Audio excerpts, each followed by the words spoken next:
안녕하십니까. 관리번호 3번입니다. 대기석에서 대기하고 시작령이 울리면 중앙 가동석으로 이동하여 앉아주세요. 딩동댕동. 수업 설계 역량 문항에 문의대로 답변하세요. 수업 설계 시작하도록 하겠습니다. 경기도는 자율, 균형, 미래 이 세 가지 기조에 따라서 학생들을 교육하고자 합니다.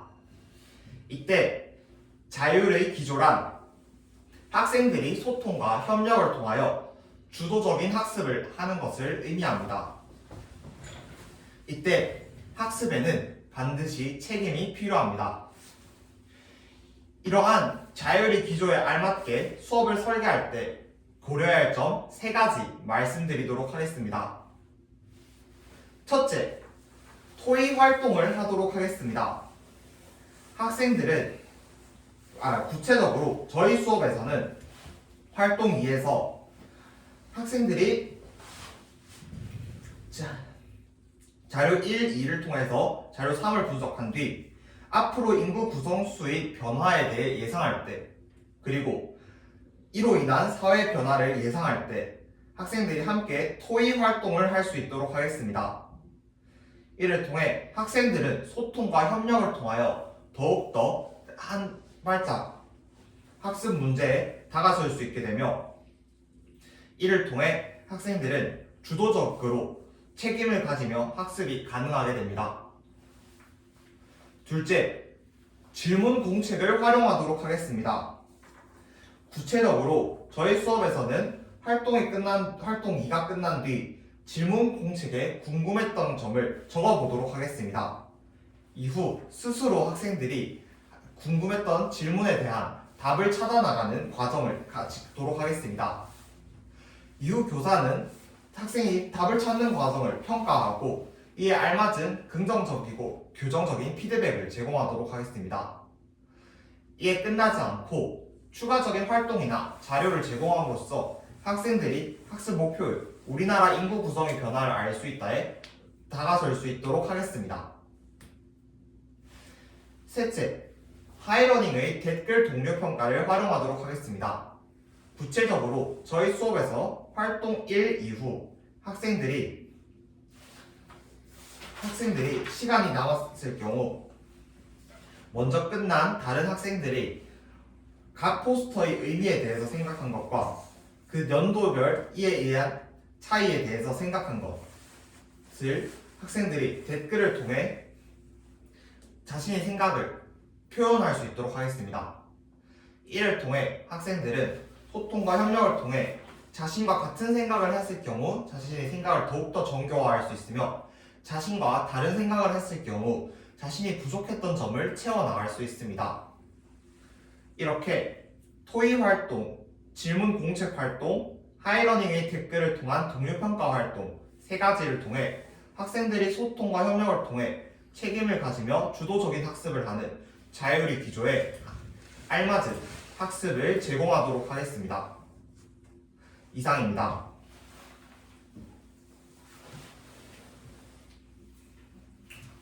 문제 있어요.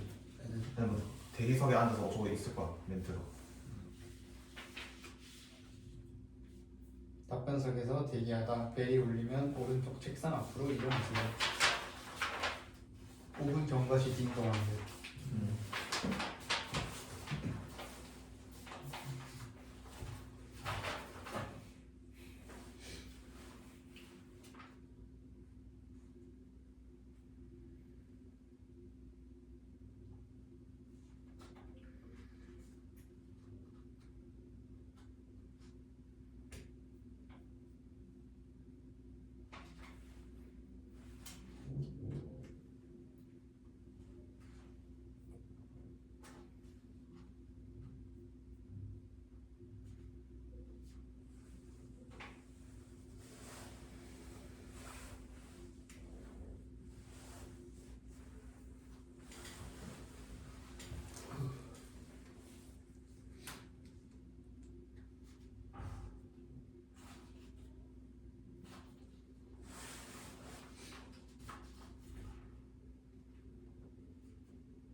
띵동.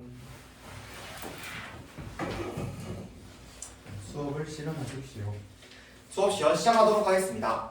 자, 5학년 1반 24명의 학생들이 선생님을 초롱초롱 빛나게 바라보는 것으로 보아 다들 수업 준비가 된 것 같은데요. 다들 되었나요? 네, 고개를 끄덕이는 것으로 보아 활동을 할 준비가 되었습니다. 자, 그렇다면 우리 지난 시간에 무엇에 대해서 배웠는지 다들 기억하나요? 네, 민준이 한번 이야기해 볼까요? 맞아요. 우리나라의 인구 분포의 변화에 대해서 배웠습니다. 또 다른 학생 있을까요? 보충손을 들어준 사역이 한번 이야기해 볼까요? 좋습니다. 지방은 줄어들고 수도권은 사람들이 늘어나는 이촌 향도가 있다고 하였습니다. 그래서 중요한 것이 있었는데 무엇이었죠? 네, 민지 한번 이야기해 볼까요? 그쵸, 맞습니다. 균형 있는 국토 발전이 중요하다는 것을 배웠습니다. 이번 시간에 선생님이 두 가지를 가져왔습니다. 한번 볼까요? 삐! 이 흑백 사진 어떤 것 같나요? 잘 모르겠다고요? 여기 이거는 선생님이 5학년이었을 때 학교 문집에 올라왔던 사진입니다. 우리 반 24명과 다르게 여기 몇 명이 있죠? 하나, 둘, 셋, 32명이나 있죠? 근데 왼 오른쪽 사진을 한번 볼까요? 여기 이 사진은 우리 반의 학교 문집에 올라갔던 사진입니다. 몇 명의 학생이 있죠? 맞습니다. 24명의 학생이 있습니다. 이처럼 선생님 때와 여러분 때 어떤 변화가 있는지 한번 이야기해 볼까요? 민수 한번 이야기해 볼까요? 맞습니다. 정확했어요. 선생님 때와 보다 여러분 때가 사람의 수가 줄어들었다는 것을 알 수 있습니다. 이것을 통해서 알 수 있는 건 또 무엇이 있나요? 네, 민지 한번 이야기해 볼까요? 네, 정확했어요. 점점 신생아 수가 줄어들음에 따라서 학교에 있는 학생 수도 줄어든다는 것을 알 수 있었습니다. 자, 그렇다면 이것을 통해 우리가 오늘 배울 것에 대해서 한번 이야기해 볼 건데 무엇에 대해서 배울 것 같나요?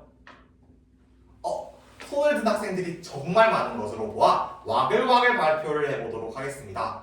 여러분들이 생각하는 것을 마구마구 던져주면 선생님이 여러분들의 의견을 모아 하나의 배움 문제를 만들어 보도록 하겠습니다. 인구 구성, 우리나라 변화, 좋습니다. 그러면 선생님이 여러분들의 의견을 모아 하나의 배움 문제를 칠판에 적어 보았습니다. 함께 읽어볼까요? 우리나라 인구 구성의 변화를 알아보자. 좋습니다. 이 배움 문제를 위해 오늘 3가지 활동을 하도록 하겠습니다. 첫째, 알아보자 인구 정책 변화. 인구 정책에 어떤 변화가 있는지 그리고 에 대해서 한번 알아보도록 하겠습니다. 두 번째, 탐구하자 인구 구성의 비율 변화. 이때는 비율이 어떻게 변화하는지 여러분과 함께 알아보는 모둠 활동을 하도록 하겠습니다.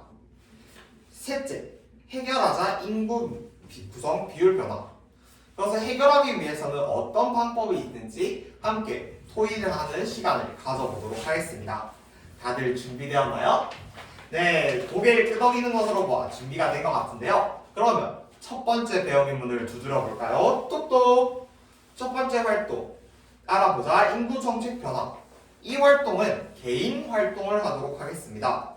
선생님 설명 잘 들어보세요. 첫째, 각 포스터의 의미를 생각하도록 하겠습니다. 포스터는 자료 1에 있습니다. 여러분들 활동지에도 적혀 있으니 활동지 이따가 꺼내볼 거예요. 둘째, 연도별 차이를 한번 파악해 보도록 하겠습니다. 연도별로 어떻게 변화하는지 여러분들이 파악을 해보도록 하겠습니다. 그리고 그것을 하이러닝에 올려보도록 하겠습니다.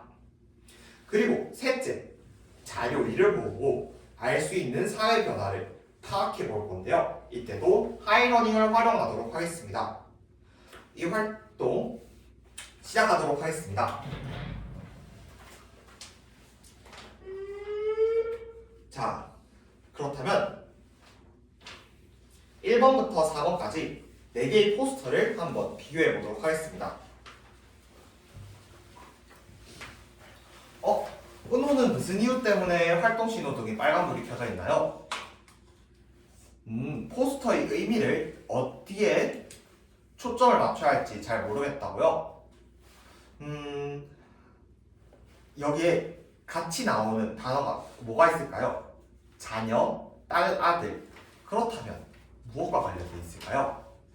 아이들의 숫자와 관련이 있겠죠? 그것을 생각하면서 한번 포스터를 읽어볼까요? 할 수 있을 것 같다고요? 좋습니다. 선생님이 응원하겠습니다. 은호도 활동 잘 마무리하고 있네요. 선생님을 봅니다. 선생님! 네, 활동을 어느 정도 마무리한 것 같네요. 자, 그렇다면 하이러닝에 어떤 것들이 올라왔는지 한번 볼까요? 다양한 의견들이 나타났는데요. 하이러닝이 AI를 통해서 여러분들의 의견을 정리해 주었습니다.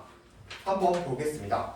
1960년대는 3명 이하로 낳으면 좋겠다라고 되어 있습니다. 1970년대는 둘만 낳아서 잘 기르자, 즉 2명 이하를 낳자라고 합니다. 그리고 세 번째 포스터에는 둘도 많다, 그래서 1명을 낳자고 합니다. 그런데 2000년대 이후에는 어떻게 됐죠? 맞아요. 3명 이상의 아이를 가지면 좋겠다. 아이 둘, 셋 이렇게 이야기하고 있습니다. 그렇다면 자, 각 포스터의 의미는 다 이야기했는데 상혁이가 손을 들었네요. 어떤 이유 때문에 손을 들었나요? 선생님이 놓치고 넘어가는 부분도 있었다고요? 맞습니다. 1960년대, 70년대는 경제적인 측면에서 이유를 들어서 적게 낳자고 하였습니다. 보면 거짓골 못 면한다, 천불 국민소득의 길, 이런 것을 통해서 소득을 높이기 위해서 출산율을 줄이자라는 그런 것을 알 수 있네요. 좋습니다. 그러면 연도별 차이를 어떤 변화가 있는지 한번 이야기해 볼까요? 네, 은수 한번 이야기해 볼까요? 그쵸. 점점 출산율 감소 정책을 펼치다가 1980년대까지는 그렇게 했는데 2000년대부터는 출산율이 증가해야 한다는 정책을 펼치고 있었습니다. 과연 어떤 이유 때문일까요? 민수? 그쵸. 2000년대 이후부터는 아기가 줄어들면서 출산율이 증가해야 하는 정책을 펼친 것 같다고 하였습니다. 좋습니다. 여러분, 그렇다면 이번에는 자료 위를 보고 알 수 있는 사회 변화와 정책을 알아보도록 하겠습니다.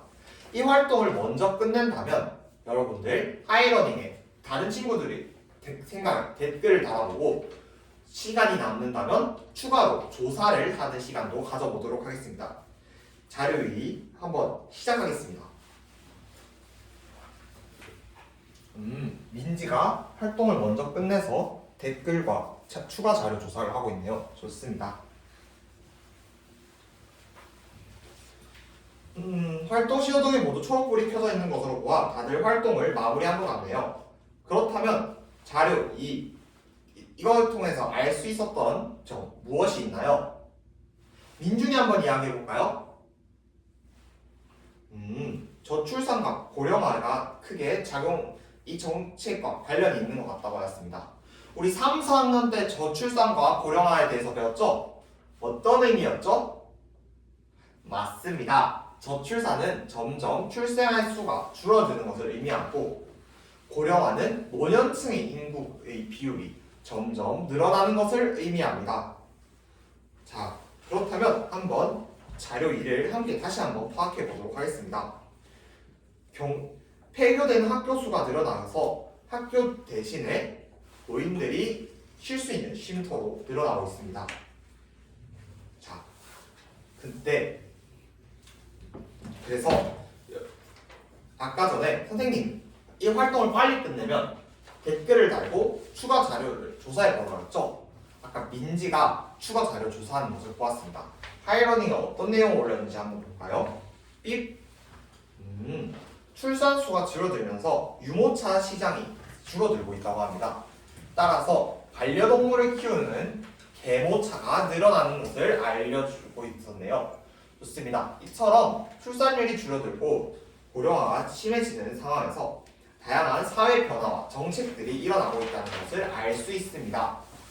자, 그렇다면 이제 두 번째 활동으로 넘어가 볼까요? 두 번째 배움의 문을 두드려 볼까요? 똑똑. 활동 2. 탐구하자. 인구 구성의 비율 변화.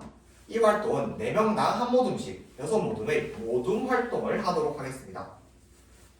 첫째, 자료 1을 2를 활용해서 자료 3을 한번 분석해 보도록 하겠습니다. 둘째, 앞으로의 인구 구성의 변화를 예상해 보도록 하겠습니다. 그리고 셋째, 사회 변화를 예상한 것을 하이러닝에 올려보도록 하겠습니다. 우리 어떤 정책이 펼쳐질지 아니면 여러분 새로운 어떤 변화가 있을지에 대해서 예상을 한 뒤 하이러닝에 올리도록 하겠습니다. 자, 여러분 자료 3 어떤 것인가요? 그래프죠. 우리 사회에서 그래프를 볼 때 꼭 하는 게 있는데 뭐죠? 맞습니다. 가로축과 세로축을 봐야 하죠. 가로축은 무엇을 의미하죠? 맞습니다. 연도를 의미합니다. 세로축은 무엇을 의미하죠? 인구 비율이 구성을 의미합니다. 0에서 14세, 15에서 64세, 65세 이상. 그러면 활동 시작하도록 하겠습니다. 호철이와 기인이 무슨 이유 때문에 서로 다투고 있나요? 수환이와 기인이 무슨 이유 때문에 서로 다투고 있나요? 수환이가 이야기를 하는데 기인이가 잘 안 듣는다고요? 만약에 기인이가 이야기를 하는데 수환이가 기인이 말을 듣지 않는다면 기분이 어떨 것 같아요? 나쁠 것 같다고요? 그러면 기인이 수환이의 마음을 생각했을 때 어떻게 해야 하나요? 집중해서 잘 들어야 할 것 같다고요? 서로 협력하고 소통하는 모습 선생님이 응원하도록 하겠습니다.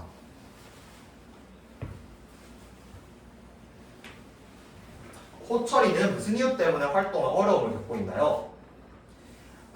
그래프를 해석하는 게 너무 어렵다고요? 그렇다면 이번 시간에 무엇에 대해서 배웠죠? 인구 구성의 변화와 이에 알맞은 변화를 알기로 했었죠? 그러면 0에서 14세를 먼저 한번 본 다음 그것이 어떻게 변하는지 한번 생각해 볼까요? 잘 이해가 안 간다고요? 0에서 14세가 10년 뒤는 어떻게 될까요? 15에서 64세에 들어갈 것 같다고요? 네, 그걸 잘 생각하면서 그래프를 해석해 봅시다. 활동 신호등이 모두 초록불이 켜져 있는 것으로 보아 활동 다들 마무리한 것 같습니다. 그럼 한번 발표를 해볼까요? 네, 여러분들이 모든 토의를 통해서 잘 해보았는데요. 보도록 하겠습니다. 이 모둠 한번 나가서 볼까요? 어떤 변화가 있었죠? 0에서 14세는 점점 줄어들고 15에서 65세는 늘어나고 2020년도에는 줄어들었습니다. 그리고 65세는 계속 늘어났다는 것을 알 수 있습니다. 네, 자리로 돌아가겠습니다. 그렇다면 예상했던 것을 한번 볼까요? 여러분들이 모든 토의를 통해서 예상이 크게 두 가지로 나뉘었다는 것을 볼 수 있습니다. 하나는 늘어났다, 하나는 줄어들었다. 늘어났다 이유를 한번 보자면 2010년까지는 점점 늘어났기 때문에 점점 늘어날 거라고 생각했습니다. 하지만 줄어들었다는 것을 한번 볼까요? 0에서 14세가 10년 뒤는 15에서 64세가 15에서 64세는 10년 뒤에 65세 이상이 됐다. 하지만 0에서 14세는 점점 줄어드는 추세이기 때문에 계속 줄어들 것이다. 이들의 숫자는 15에서 64세가 될 것이기 때문에 결국에는 15에서 64세도 줄어들 것이다 라는 예상을 하였네요. 좋습니다. 여러분들이 이러한 예상을 바탕으로 어떤 변화가 있을지 한번 생각해 보도록 하겠습니다. 어떤 정책이 있을까요? 네, 하이러닝에 올라온 걸 볼까요? 출산율을 장려하는 정책이 있을 것 같다고 했습니다. 또 학교를 새롭게 사용하는 방법에 대해서 더욱더 많은 정책들이 나올 것 같다고 하였습니다.